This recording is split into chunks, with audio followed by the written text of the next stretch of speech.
ng September 5. Jakarta time po yan, sakay po ng isang private plane na umalis nga po sila around 7 p.m. sa Jakarta time po. Dumating po sila sa Pilipinas via private hangar around 1 a.m. ng kaninang madaling araw po at again sa Pilipinas po. Natay yung pag-alis. Umalis sila sa Jakarta and then balik mo doon. Pagdating po ay binasahan po siya nung arrest warrant po.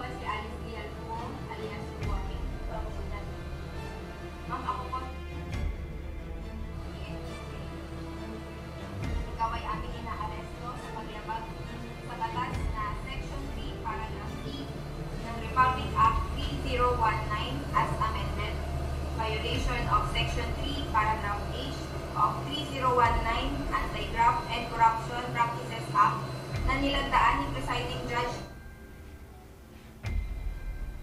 ng Regional Trial Court, 3rd Judicial Region, Branch 109, Capas, Tarlac, noong September 5, 2024, na may criminal case number 10060-24 at 10061-24.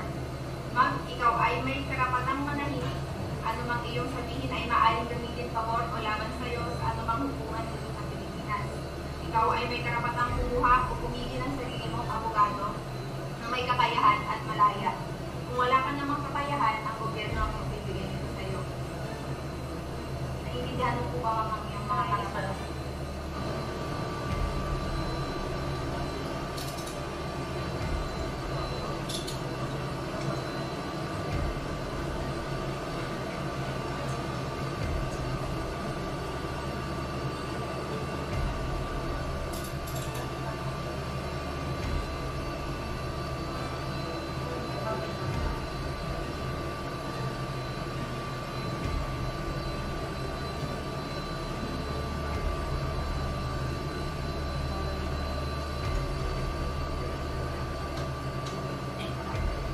Si Alice Lialbuo, alias Luo. So, bago po siya bumaba po ng eroplano ay isinerve na po yung warrant of arrest na inisyu po ng korte ng RTC. At magbalik tanaw po tayo, ano po ba itong kaso po na ito?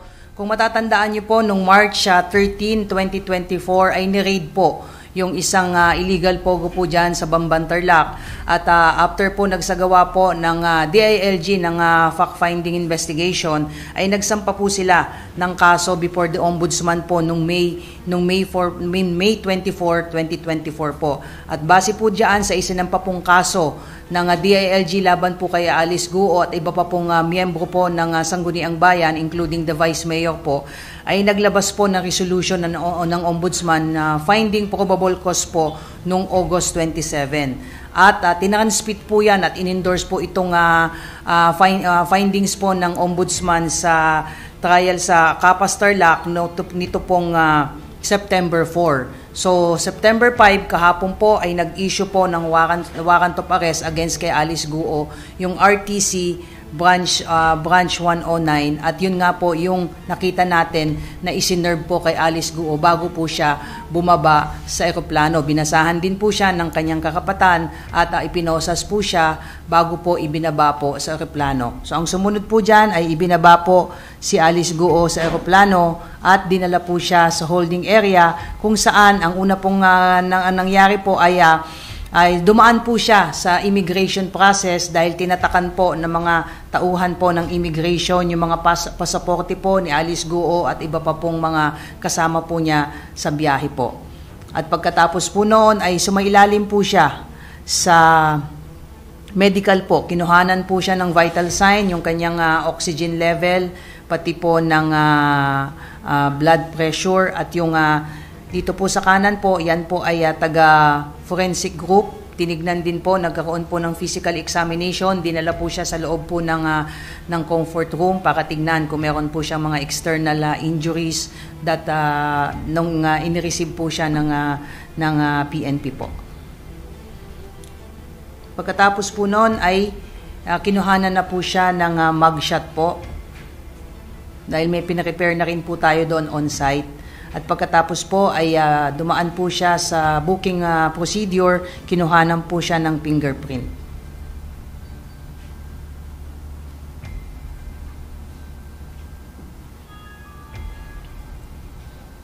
Tapos nagkakaroon po ng maikling press con po yung ating SILG at ating GPNP at nandun po siya, bagamat halos hindi po siya humarap po sa camera at I was there also personally. Paulit-ulit po niyang sinasabi at nakikiusap at hinahanap po niya yung kanyang abogado. So kung napapansin niyo po, nung nandun kami, I kept on asking si General Ancan because si General Ancan has a communication or may contact po siya doon sa mga lawyers niya. She kept on requesting for her lawyers but wala po kaming nakitang lawyers po doon. After po noon ay ayan po, dumating na po siya, dinala na po natin siya sa Krami. Dumating po kami sa Krami po around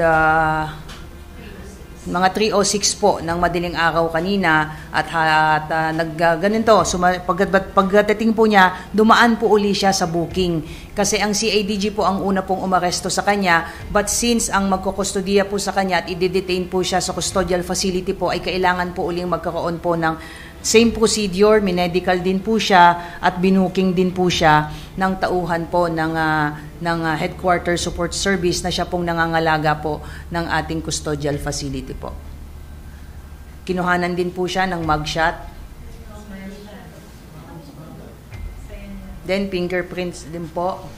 At yung gamit po niya ay as a matter of procedure again po, hindi po niya po pwedeng dalhin doon po sa kanyang kulungan yung mga gadgets po. So yung kanyang mga telepono, mga AirPods at iba pa pong mga gamit ay inisa-isa po yan, in-itemize po yan at pinirmahan po niya yan na yun po yung nasa safe sinafe keep po yan ng mga tauhan po ng detention facility. Dumating po yung kanyang abogado nung madaling araw din po at personal pong ni-receive yung kopya po ng warrant of arrest na inisyu po ng RTC 109 Capas Tarlac po. So binigyan din natin siya. Ito naman po, pagkatapos po noon, ay ito na po yung kanyang detention facility. Opo.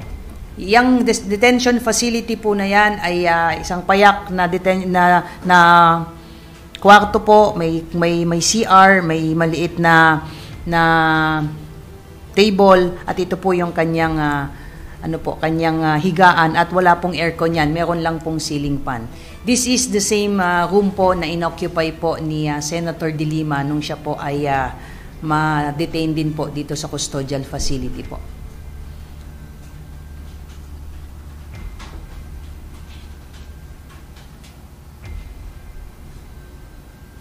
Tapos nadala po natin siya, na po, pumasok po siya doon. Pagkatapos po ng mga proseso, na safety po yung mga gamit nyo, tuluyan na po siyang pinasok sa kulungan at nilock na po yung kanyang kulungan. Kaninang umaga po ito, nakipag-usap po siya sa kanyang mga abogado, may mga dumating po siyang mga abogado. At bago po sila tumulak sa RTC 109 para po i-return po yung warrant of arrest po as a matter of course po. So sumakay po yan sila sa coaster po at may mga security escort at dumating na po sila sa Capas po at being escorted po ng mga female police officers po ng HSS po. Dumating po sila sa Capas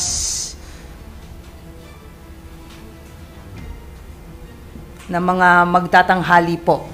Mga past 11 na rin po, mga 2 hours din po yung biyahe. And then, ito po yung sa loob po ng korte sa RTC 109 na kaharap po ang ating judge ay humarap po at ipinresent po ng CIDG si dating Mayor Alice Guo po.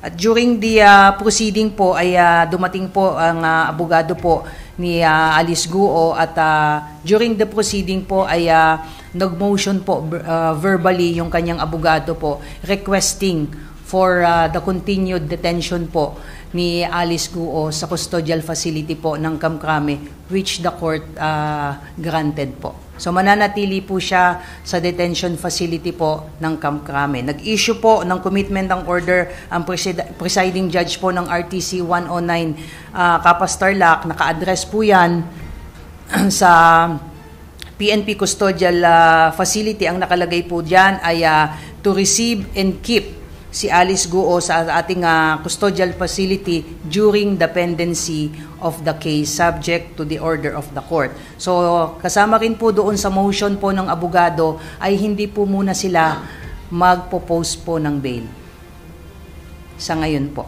So mananatili po siya sa kustodiya po ng PNP pending po sa posting po ng bail or subject again to the order po ng court. So lahat po ng gagawin po natin ngayon with respect po sa disposition po ni Alice Guo will have to we have to course through it before the court po, including release and transfer po, o kahit i-transport po siya papunta pong Senate, we have to seek permission from the court po. So, nakabalik na po sila sa mga around na alas 2:12 po.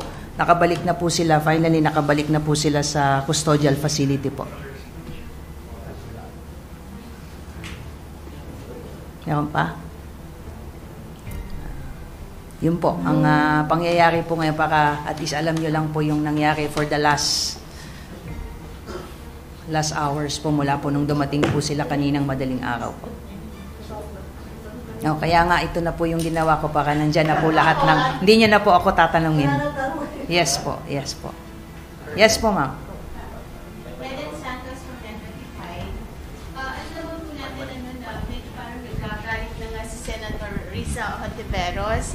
Bakit parang pinagbibigyan daw po si Alice Guo sa kanyang mga request, like ma-detain.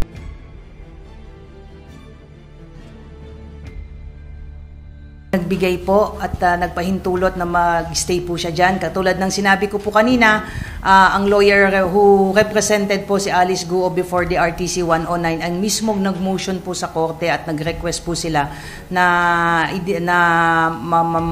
mag-continue po yung pagkakadetain niya po dito sa custodial. So wala pong kinalaman ng PNP po doon, kaya nga as much possible, ginawa po natin itong presentation para maging transparent po at maipakita na ipiniresenta po natin. Ang naging papel lamang po ng PNP, particularly ng CIDG, ay dalhin po siya at i-present po sa korte para patunayan na siya po ay naaresto at under custody. So pinakita na rin din po natin yung laman po ng commitment order so as not to raise any doubt na decision lamang po ito ng PNP. Ngayon po ay nasa jurisdiction na po ng korte si Alice Guo at sabi ko nga po, anuman po ang gagawin po ng PNP ngayon will have to be, we have to secure permission from the court po.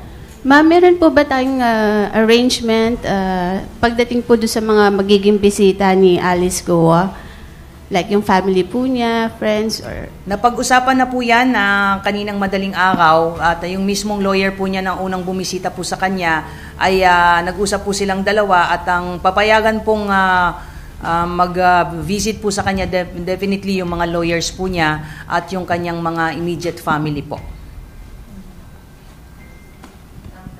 Ma'am, magandang hapon. Marie Sumari po sa GMA Integrated News. Ma'am, pwedeng paliwanag lang po kasi ang sinasabi po ni Senator Risa Hontiveros, dapat daw sa Senate detain dahil sila naman daw talaga ang nauna na mag-issue ng warrant, and the fact that she was arrested dun sa Jakarta, Indonesia is because of the warrant that was issued by the Senate. Ipaliwanag lang po yung technicalities or legalities dahil ngayon meron na pong dalawang warrants of arrest, and now the preparations of the Philippine National Police for Guo to appear before the Senate, kasi isa rin po yun sa inirereklamo ni Senator Risa, dapat daw sa Senate custody para madaling humarap sa hearing nila. Well, nare-respeto po natin yung pananaw po ng ating kagalang-galang po na Senador Risa Hontiveros, but let's put everything into proper context po. Nung mahuli po o taken into custody po si Alice Guo sa Indonesia, that is precisely the reason kung bakit hindi po ma-detain ng Indonesia for more than 24 hours si Guo, dahil wala po siyang kaso pa for now, especially doon po sa Indonesia at even dito. Ang hawak lamang po ng Indonesian police ay yung blue notice natin na dinaan po natin through Interpol po. Ang blue notice po ay, ang ibig sabihin lamang po ay humihingi po tayo ng tulong para i-monitor yung kinaroroonan ng isang partikular tao na may hinaharap pong kaso dito. May mga na-file na po may mga ifa-file po na kaso, subalit wala pa po yan na issue na warrant of arrest. Tama po kayo, may nauna na pong arrest order, hindi po yan warrant of arrest. Arrest order po ang inisyu po ng Senate because they cited in contempt po si Alice Guo at iba pa dahil hindi po sila umapir po sa Senado po. And ang PNP po, kasama po ng ibang law enforcement agencies, ang naatasan po na isilbi po yan. And for all intents and purposes po, yan po sana ang initial plano po ng PNP kahapon na kapag na-transfer o na-turn over po sa atin ang custody ni Alice Guo ay isuserve po sana ng Senate Sergeant at Arms yung pong arrest order. That is precisely the reason kung bakit nandoon po yung pinakamataas na pinuno po ng Sergeant at Arms kagabi sa Senate. However, nagkaroon po ng development nung bandang hapon po kahapon ay lumabas po yung warrant of arrest na inisyo nga po ng RTC 109. And again, with due respect sa ating Senadora, yung warrant of arrest issued by our judicial court takes precedence over the arrest warrant or arrest order issued by the Senate. So, since na-iserve po sa kanya yung warrant of arrest, the PNP, as a matter of procedure, is obligated to return the warrant of arrest before the court. And in fact, kanina nga po, supposedly, ang pupunta lamang po sa RTC Kapas po ay yung mga pulis lamang po nating umaresto para i-return po yung warrant. However, bago pa po sila makaalis dito sa krame ay tumawag po mismo ang clerk of court po ng 109 directing the CIDG to bring personally po si Alice Guo before the judge po. So dinala po yan doon at the court took cognizance ng pagkakaaresto po ng CIDG kay Alice Guo. Again, sabi ko nga, nagkaroon po ng motion, nag-file po ng motion yung abogado po at ginrant naman po yan ng korte. Ngayon, sabi ko nga, pwede naman pong mag-appear si Alice Guo po sa Senate, but because there is an existing warrant of arrest, we have to give due respect doon po sa court processes issued by the RTC Branch 109 po. And the preparations, ma'am, for Alice Guo to appear before the Senate, especially this coming Monday, where there's going to be a hearing that's going to be held. Ito po yung predicament po ng PNP, if you can say that as predicament, because we cannot bring, the PNP cannot bring Alice Guo sa Monday po sa Senate without the proper court order.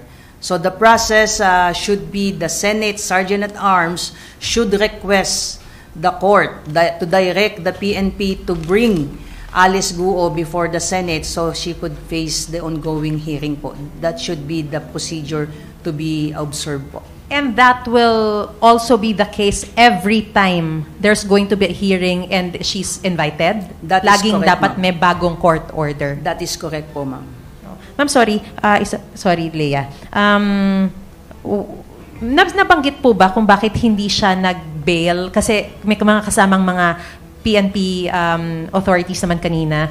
Nabanggit po ba kung ba't hindi siya nag-bail? And kasi may pumupuna rin at kung ma-question or nagdududa rin po si Senator Risa, why would she want to be detained in a PNP facility more than in a Senate facility? Well, I am not in the position to answer that. Sabi Was ko it nga mentioned kung bakit ang hindi sinabi nag-bail? lamang po, nakausap ko po yung team leader, sabi ko, she was there present during the proceeding.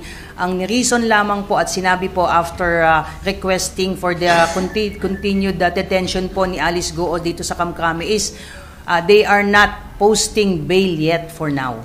That is the exact word given which the court granted po. So hindi po natin alam kung ngayon lang po ba dahil hindi pa po sila halos nagkakausap ng mas malalim po ng kanyang mga kliyente dahil kaninang madaling araw, binigyan lamang po natin sila ng a few minutes po para lang makausap sila. At kanina nga po, pinakita po natin yung dalawang lawyer, dumating po sila a few minutes, pasakay na po talaga ng convoy ng coaster si Alice Guo, but they requested na makausap muna. So, I'm just assuming, this is just my personal take, there is also a possibility na kaya hindi muna sila makapag-post ng bail for now is because they have to study their legal remedies and strategies on how to deal with this new case filed before the RTC 109 po.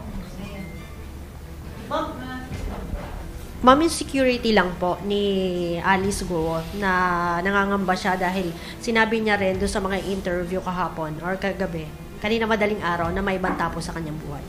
Yes po ma'am, even prior to their arrival po dito sa Pilipinas kaninang madaling araw ay nasabi na po at nabanggit na po ng ating SILG, si Attorney Benhur Albalos, na nung ma-receive po nila yung physical custody po ni Alice Guo ay may binanggit po mismo si Alice Guo sa kanila ni Chief PNP na natatakot siya at may mga nare-receive siyang death threat. That is precisely the reason nung pagdating po niya dito ay may mga naka-ready po tayo na isang coaster na ang naglalaman po noon ay karamihan po doon ay babae, although meron pong SWAT na nakapaloob po at meron po tayong mga motorcycle escort po. So we don't want to risk yung possibility na nang napunta po sa custody ng PNP ay may mangyari pong masama. Siguro we will have a lot of explaining kung during the custody and transport may mangyari po dyan.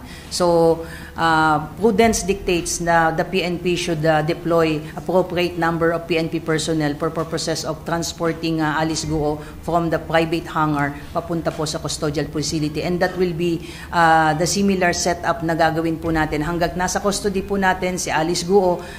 Magpo-provide po ng necessary security po ang PNP to ensure her safety also. Ma'am, dun sa commitment order, nabanggit po ba or nabanggit din po ba mismo ng RTC kung bakit sa PNP custodial facility at hindi sa ibang detention facility? Also, yung decision ba ay may kinalaman dun sa binabanggit na threat ni dating Mayor Alice Guo? Well, ang sinabi ko nga po ay mismong nag-motion po yung attorney ni Alice Guo before the court during the proceeding requesting na mapatuloy yung pagkaka-detain po, na dun muna po sa Camp Crame ma-detain muna si Alice Guo. And that request po, verbal request po ng attorney ay ginrant po ng judge. Yun lang po yung ano po doon, yun lang po yung naging proceeding po doon. Wala na po. And then immediately, according to the team leader, ay during the proceeding, after po the court granted their request para ma-retain po yung custody po sa PNP po, ay sabi nga po doon ay hindi muna po sila magpo-post ng bail for now. Ma'am, upon investigation, I'm sure sasagawa na rin ng investigation. Meron ba talagang threat? Tukoy na, yung threat na binabanggit Alice? Well, hindi ako privy doon sa naging usapan ni SILG tsaka ni Chief, but I understand there are some few information na napag-usapan doon, pero sabi nga ni SILG hindi pa ganun ka-extensive kasi napaka-limited nung time. They have to leave immediately Indonesia dahil nga may hinahabol silang flight. But again, this is not only applicable to the case of dating Mayor Alice Guo. We always treat yung mga sinasabing mga banta sa seguridad at buhay ng sino mang tao. Again, we don't want to take this lightly. Kung may mangyari po ay mananagot din po yung PNP. Kaya we will be providing the necessary security to ensure na magiging ligtas po si Alice Guo habang nasa kustodiya po siya ng PNP.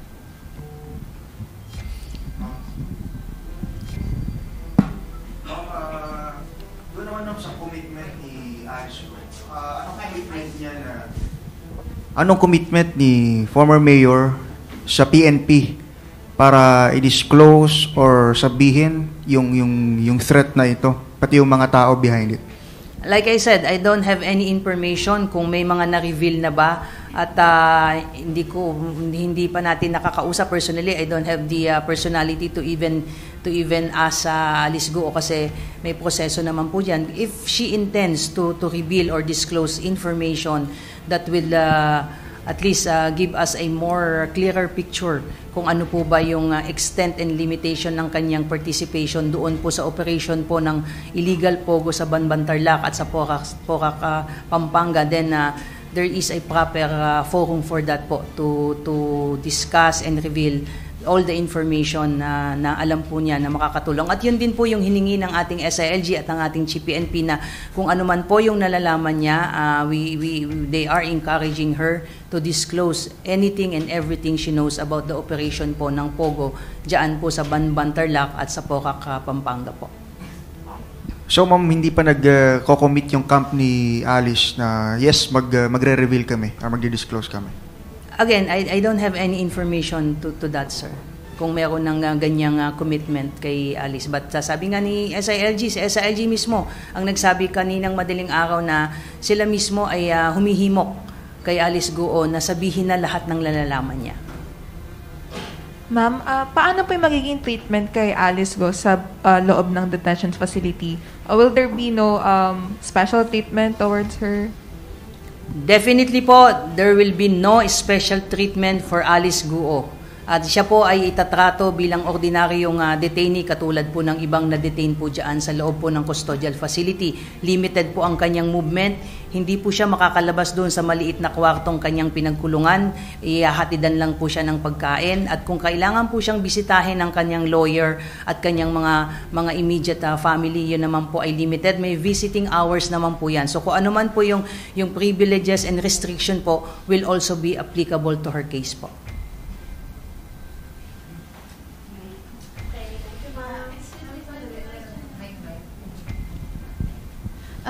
Ma'am, is there any possibility po na i-treat si Alice Guo as witness dito sa kaso ng Pogo?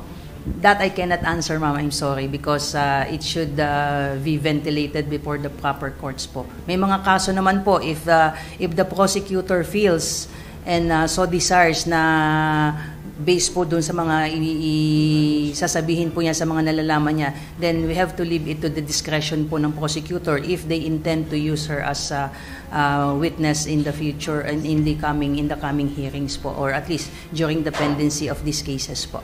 Thank you. Question po kanina ni Raya. At tatanong ko lang po, will you just base it from the confessions of Alice Guo, yung mga threats being that she's receiving? Are you just going to base it from her confession, or are you also already starting your own investigation when it comes to the real and present danger that she is experiencing, how persistent the threats are? Tama po, ma'am, yun. Katulad nga ng ibang kaso, this is not only limited po sa kaso po ni Alice Guo. Just like anyone who's claiming na meron po silang threat sa kanilang buhay, we cannot take these claims hook, line, and sinker. We have to investigate also. We have to also check kung saan nanggagaling itong threats na ito. At meron naman po tayong mga intelligence units that could somehow confirm kung meron nga po itong mga threats po ito. But we have to also remember and recall, dito po sa laki po ng lumalabas at mga information lumalabas sa possible involvement po ni Alice Guo, may mga lumalabas na mga pangalan, malalaking pangalan po, ay kailangan din po talaga natin ito pong i-consider. Again, for purposes of providing the necessary security, we have to at least treat this as an existing and current threat against her liberty and rights po, or even life po. Kumusta na po yung investigation nyo dun sa mga taong nagpuslit sa kanya palabas o tumulong makapuslit siya palabas? Kasi may mga nagsasabi raw po na mga rogue cops ang tumulong para makalabas ng bansa itong grupo ni Alice Guo. Nakikipagtulungan po, ma'am, ang PNP sa ibang law enforcement agencies para po matukoy kung paano po ba nakalabas ng bansa itong si Alice Guo at yung iba pa pong personalidad. Kasama na po dyan si Cassandra Ong at saka po si Sheila Guo po. So, at wala pa, kung sinasabi po nila ay gumamit po sila ng mga bangka at may mga bago sila nakakating sa Malaysia at nagpalipat papunta ng Singapore pagkatapos pumunta po sa Indonesia. Ongoing po, ma'am, investigation as to the question on the possible involvement po ng mga rogue cops or even active cops po, ay ito po ang ma-assure po namin sa inyo. There will be no sacred cow po. Kung meron po tayong ma-identify at mapapatunayan na meron pong police na involved dito, regardless whether they are rogue cops, active, retired, asahan niyo po ang PNP po will pursue them to the end. Ma'am, sorry, last from my end. Meron po bang batas ang PNP when it comes to taking selfies when doing your job? Alam niyo po ma'am, yung ang Pilipinas po ay talagang parang umiikot sa social media. Talagang napakahilig po nating mag-selfie at yaan naman po may mga pulisiya po, may mga reminders po palagi ang nilalabas ng PNP. With respect sa mga PNP, lalo na sila ay naka-duty, bawal pong maggamit ng telepono, even maglaro ng games and even mag-take ng selfie. Prudence and discipline should the police officer should be guided by the discipline of our rank, of our profession po, na hindi po dapat talaga gumagamit. At yung pagse-selfie po, isa lang naman po yung rule po diyan, yung pagiging proper at mag-observe po ng proper decorum. So kung meron man pong mga pulis na maaaktuhan po diyan, ay pwede naman po silang makasuhan po kung doon sa mga decorum po nila that compromises the integrity and reputation po ng PNP. Meron naman pong umiiral po na internal disciplinary mechanism na po pwede pong i-apply ng PNP. So ngayon, dun sa mga taong nag-selfie, masasampahan sila ng yung paglabag sa proper decorum? Will they be reprimanded? Correct me if I'm wrong, ma'am. If you're referring to the case of Alice Guo, wala pong PNP po doon. Alright. Ma'am, sorry, susunod ko na rin. Regarding dun sa mga nagbabiral na photo. Just a statement. And then, having said that, ma'am, na yung mga dapat disciplined, how do you explain now yung photo ni PNP Chief Marbil and Secretary Abalos? Na-explain na po ni Chief PNP at saka ni SILG yan kaninang madaling araw during the conference at they are requesting that do not put too much issue doon po sa photo po na yon, na nung dumating po sila doon at na-receive nga po nila si Alice Guo, there were some little talks po at nagsasalita po si Alice Guo. There was someone na sinabing na i-document lang nila yon at yung dalawang si SILG at si Sip just look at the camera and just smile. At hindi nila alam na nag-post ng hindi ko alam kung anong klaseng post yung kay ayokong gawin, baka ako naman picturean nyo. Kaya let us not put too much weight, but kung meron man pong na-offend, kung meron man pong hindi nagustuhan po yon, ay humihingi po tayo ng pasensya. I'm sure SILG and GPNP ay aware naman po sa mga naririnig po at there was no intention on their part to offend anyone. At again, sabi nga natin, I think it's but normal for anyone siguro na kapag kinukuhanan ng picture ay nag-i-smile naman po. But it does not necessarily follows that parang ang pinapalabas po, they're putting malice doon po sa pagpo-post po ni Alice Guo with them on that pictures po.